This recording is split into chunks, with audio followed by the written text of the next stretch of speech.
বলেন জিহাদের ময়দানে হযরত আলীর পায়ে পিঠ ঢুকে গেছে, পিঠটা টান দিলে ব্যথা হয়। নবী ডেকে বলে সাহাবীরা নামাজের কাতার সোজা করে নামাজে দাঁড়ায় যাও। এইবারে যখন নামাজে দাঁড়াইয়া গেলেন একজন সাহাবীকে বলে আমার জামাই আলী যখন সিজদার মধ্যে চলে যাবে পা থেকে উঠে নাই করে দেবা। এইবার দুই রাকাত নামাজ পড়ার জন্য যখন নামাজ কমার প্রথম রাকাত শেষ হয়ে গেল, দ্বিতীয় রাকাতের দ্বিতীয় সিজদায় চলে গেছে, সাহাবী কাতারে ফাঁক দিয়া হযরত আলীর পা থেকে তিনটা টেনে বের করে দিয়েছেন। এরপরে নামাজ যখন শেষ হয়ে গেল বিশ্বনবী জিজ্ঞাসা করে আলী রে নামাজের মধ্যে যখন তিনটা টান দিল তখন তুমি ছিলে কোথায়? হযরত আলী থেকে বলে নবী গো আমি যখন নামাজের সিজদায় চলে যাই তখন মনে হয় আমি জমিনের সিজদা দিতেছি না, মাওলা পাকের আরশে আজিমে যায় আল্লাহর কুদরতি কদমে সিজদা দিতেছি। সাহাবীদের সালাতে কত মনোযোগ, কত মনোযোগ। আপনি আমি সালাত আদায় করি কালীতলা বাজারে, মন চলে যায় সুন্দরগঞ্জের হাতে, মন চলে যায় গাইবান্ধাতে, মন চলে যায় ভারতের বাজারে, মন চলে যায় ঢাকাতে। নামাজের ভিতরে দুনিয়াবি এত চিন্তা মাথার মধ্যে এসে পেঁচ খায়, দুনিয়াবি চিন্তা হইতে হইতে কয় রাকাত পড়েছি মাঝে মাঝে তাও মনে থাকে না, সিজদা কয়টা দিছি ওইটাও মনে নাই। একটা গবেষণায় বলা হয়েছে কিছু কিছু মুসল্লিদের মন নামাজের মধ্যে আজ সেকেন্ড তো স্থির থাকে না, আমাদের মন বলে উতলা, খালি ছটফট করে। আমাদের কি মন? পাগল মন। কি মন? কথা বল না, কি মন? পাগল মন। মন রে মনে কেন উল্টো পাল্টা বলে, ও পাগল মন। মন রে মনে কেন মসজিদে না যাই রে, আল্লাহ রে কোন দুনিয়ায় পাঠাইলা আমারে।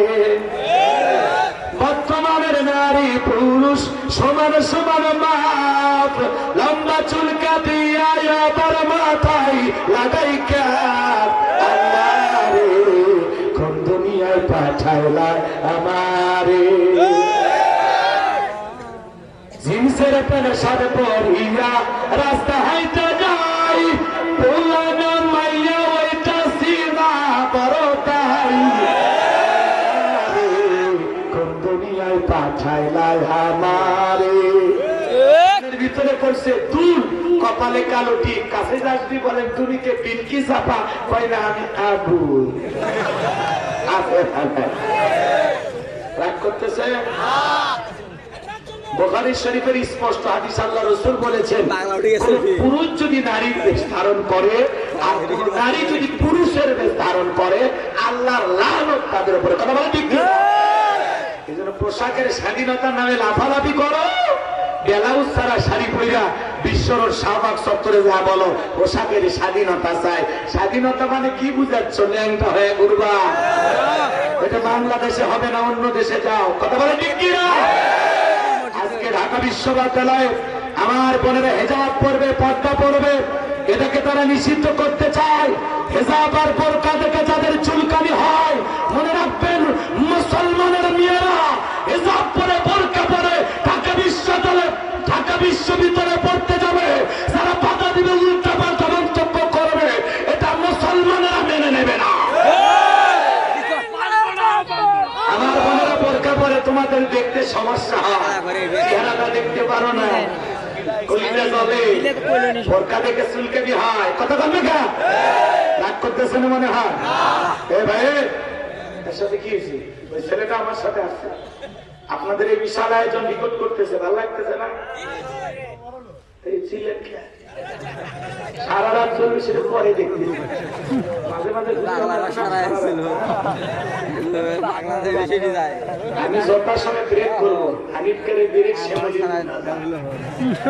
রাগ করিলেন না, সামনের দিকে যান। কষ্ট হচ্ছে আপনাদের? এদিক খেয়াল করেন, ঢাকা বিশ্ববিদ্যালয়ে আমার বোনেরা বোরকা পরে পড়তে যাবে। কথা বলে ঠিক কিনা? যার মনে চায় সে বোরকা পরবে, যার মনে চায় না পড়বে না, কিন্তু বোরকা নিষিদ্ধ করলে মুসলমানেরা মেনে নেবে না। আমার বোন পর্দা করতে চাই, তোমাদের সমস্যা কোথায়? আবার যারা পোশাকের স্বাধীনতার আন্দোলন করতেছে, ব্লাউজ ছাড়া শাড়ি পরে বলতেছে আমার দাদি নানিরা পরেছিল, দাদি নানি পরেছিল ঘরের ভিতর, তারা 12 হাত শাড়ি দিয়ে পুরো শরীর ঢাকছে, বিশ্বকাপের মাঠ বানাইছে, আর তারা 12 হাত শাড়ি পরে ঘরের ভিতর থাকছে। ওরা কি বিশ্ব রোডে গেছে যে আমি তোমাদের নানি, আমি তোমাদের শাড়ি পরেছি, শাড়ি পরেছি, জিকিরি করেছে? কথা বল না কা? এর চাইতে নোংরা, অসভ্য, বেহায়া মহিলা আল্লাহ দুনিয়াতে। যে কথা কইছে, হ্যাঁ, ছেলেরা আমাদেরকে দেখে তুমি খোলামেলা পোশাক করবে আর আমরা মানে হিজড়ে। কথা কয় না কা? রাগ করতেছে, কিন্তু আমরা তাকাবো না। তোদের যা খুশি আমরা তাকাবো না, কারণ সেই জিনিস যত খোলামেলা সেটা তত সস্তা। এই জন্য মা বোনেরা পর্দা করলে তার সম্মান মর্যাদা বেড়ে যাবে।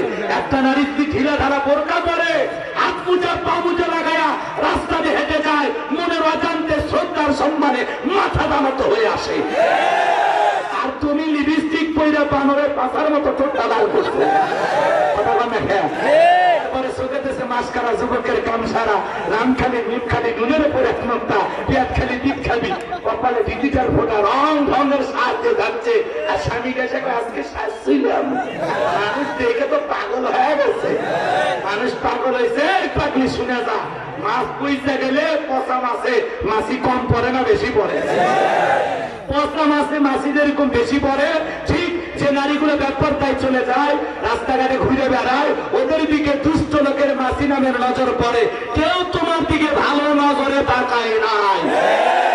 পর্দা হলো নারীর মর্যাদার বিষয়, পর্দা হলো নারীর গৌরবের বিষয়, পর্দা নারীকে সিকিউরিটি দেয়, নিরাপত্তা দেয়, পর্দা নারীর সম্মান বাড়ায়, পর্দা নারীর সম্মান বাড়ায়। হযরতে ফাতেমার পর্দার কথা শেষে বলবো, সময় হবে না।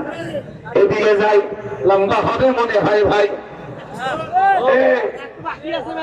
হিন্দি গানের টানা মারিয়া রাস্তা হাইটা যাই, আবার কারো সুরে সুরে বুকটা ফাইটা যাই। আল্লাহ রে কোন দুনিয়ায় পাঠায় লায়ামার। আছে না নাই? নামাজের মধ্যে মন খালি ছটফট করে, উতলা করে, আছে না নাই?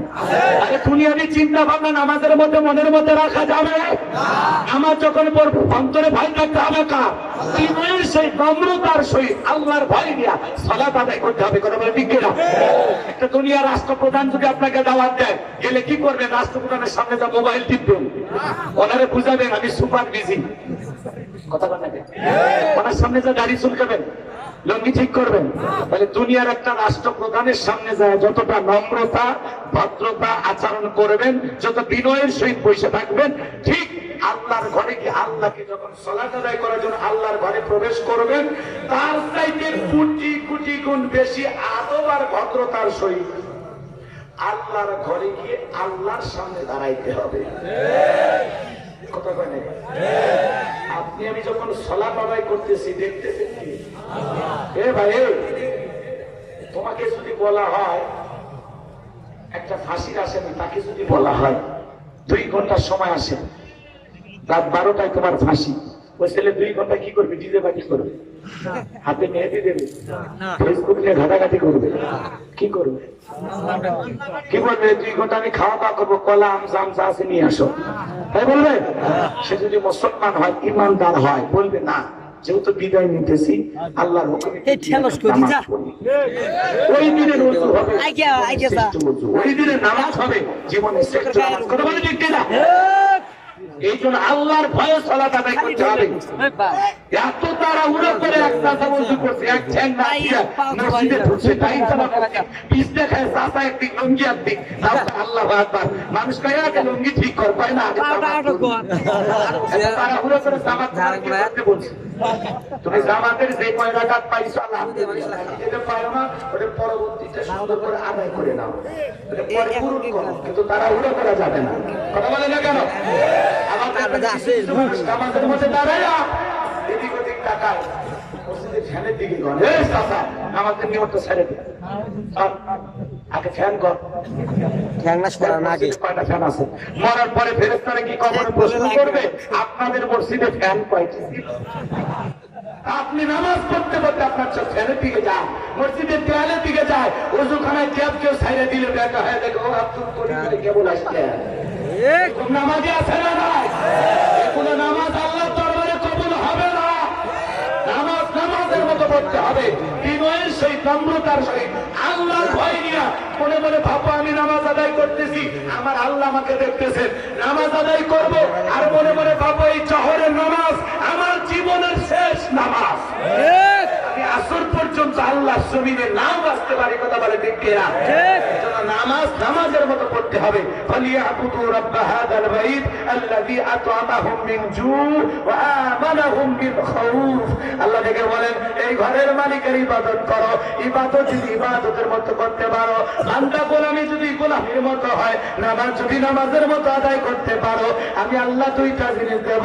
এক নাম্বার, রিজিকের টেনশন করা লাগবে না, আমি আল্লাহ রিজিকের ব্যবস্থা করব। বলেন সুবহানাল্লাহ। রিজিক দেবেন কে? আল্লাহ। রিজিক দিবেন কে? আল্লাহ। ভালো করে বোঝেন। এরপরে আল্লাহ বলে দুই নাম্বার, সকল ভয় থেকে আমি আল্লাহ নিরাপত্তা দেব। বলেন সুবহানাল্লাহ।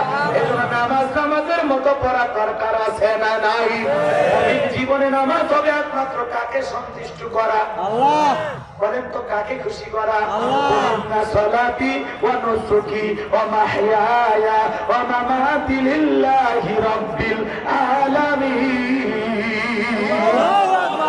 আপনি বলুন আমার নামাজ, আমার কুরবানি, আমার জীবন, আমার মরণ লিল্লাহি রাব্বিল আলামিন, আসমান জমিনের প্রতিপালকের জন্য। বলেন আল্লাহু আকবার। তাহলে বলেন যে বাজান সালাত হবে একমাত্র কার জন্য? আরো জোরে বলেন কার জন্য? নামাজ নামাজের মতো আদায় করার দরকার আছে না নাই? এ বাজারে যুবক, তোদের পায়ে হাত দিয়ে অনুরোধ করে বলে যায়, নামাজ ছাইরো না রে যুবক, তুমি মুসলমান, তোমাকে 5 ওয়াক্ত সালাত আদায় করতে হবে। বিশ্ব নবীর জামানায় ফজরের নামাজের সময় মসজিদ কানায় কানায় পূর্ণ ছিল, ঠিক জুমার নামাজের দিনেও মসজিদ কানায় কানায় পূর্ণ ছিল।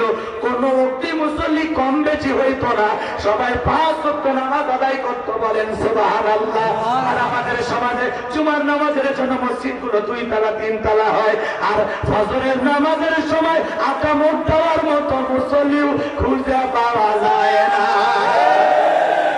মসজিদের পাশেই বাড়ি, কপাল পরা নামাজে যায় না। মসজিদের আযান আকামত বাড়ি থেকে শোনা যায়, এরপরেও দিলটা কমে বলে না। আল্লাহর ঘর মসজিদে যায় না, আছে না নাই? আছে। কথা কি বুঝতে পারতেছেন? তাহলে নামাজ পড়বেন তো ইনশাআল্লাহ। নামাজ পড়তে হবে, খেলায় খেলায় সময় নষ্ট না করো না।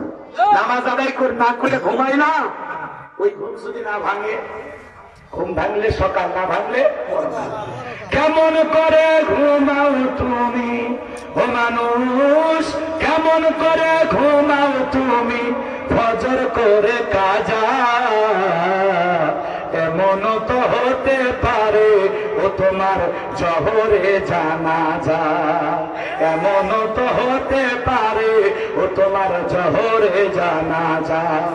কেমন করে ঘুমাও তুমি ও মুসলমান, কেমন করে ঘুমাও তুমি ফজর করে কাজা, এমন তো হতে পারে ও তোমার জহরে জানাজা, এমন তো হতে পারে ও তোমার জহরে জানাজা। আল্লাহর ভয়, আল্লাহকে রাজি খুশি করার জন্য দুনিয়াবি সব চিন্তা ভাবনা বাদ দিয়া আল্লাহর ভয়ে আল্লাহকে রাজি খুশি করার জন্য 5 ওয়াক্ত সালাত মসজিদে গিয়ে কারা কারা আদায় করবেন? 2 হাত তুলে দেখান। আল্লাহ